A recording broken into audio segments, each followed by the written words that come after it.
All right, it is Saturday morning in a kind of snowy day, haily, sleety kind of day here in Laconia, New Hampshire, and I'm with Jim Forsythe, who is running for the Republican nomination in New Hampshire Senate District 4. I got it right this time, right? Yep. Hey, I'm learning.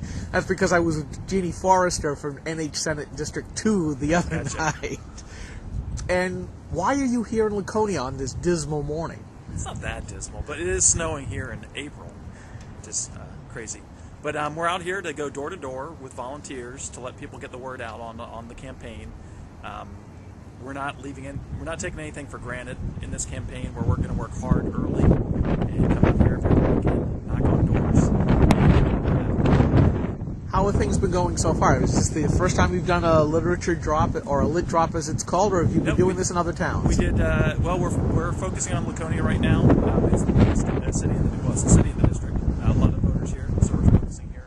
But we went out 2 weekends ago. We took last weekend off for Easter, and we had a number of volunteers come out and hit about 250, 300 houses. That's quite a few. What was the response? Our response so far has mainly been good.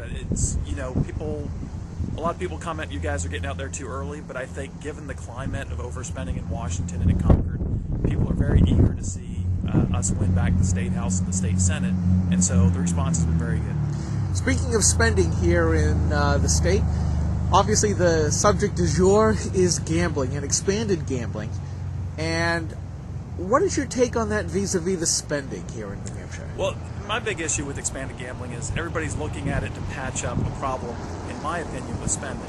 So we've spent too much, and rather than deal with the spending, they want to patch it over with expanding gambling, and I think that's the wrong answer. If this district and other districts want expanded gambling, then let's use it to replace a tax, not add more revenue. Let's use it to, we need to cut spending, and then we could use the revenue to replace, say, the business profits tax or the business enterprise tax, so we can get our economy going. But just taking more money out of the economy, even if it's from gambling, is not the answer. Now, one of the things that I talked about with Jeannie Forrester a couple nights ago was the idea that, well, gee, you look at Obamacare and then you look at Maggie Care. Now the whole topic that's brought up by past presidential advisor Volcker, actually Secretary of the Treasury, is the idea of a VAT, or a value-added tax. Do you think that because of the analogy between Maggie Care and Obamacare, you think that the Democrats are going to go for a broad-based tax, a sales tax, or even a VAT tax here in New Hampshire? Well, they've been going for that for quite a while. Actually, Susan Albee, chair of the House Ways and Means Committee, has been proposing it, I think, every year for the past several years. So it's something they have been pushing for. Not everybody in their party, but I think the spending is getting us into such a crisis that it's becoming easier and easier for them to push for additional revenue like that. And so we need to deal with the spending issue to remove the pressure for a broad-based tax. And once again, as always, because a lot of people on the right side of the aisle are asking, fine, all of the conservative Republicans all of a sudden now are saying, less spending, less spending. What would you spend less on? Well, some of the things I've outlined there are things that we can do to cut spending that actually improve quality of service. For example, school choice reforms, where we give tax credits or vouchers for people to go to private school. Because those vouchers are for less than the full amount of the public school cost, it's actually something that can save money. The Josiah Bartlett Center did a study of that years ago, and said we could save $32 million.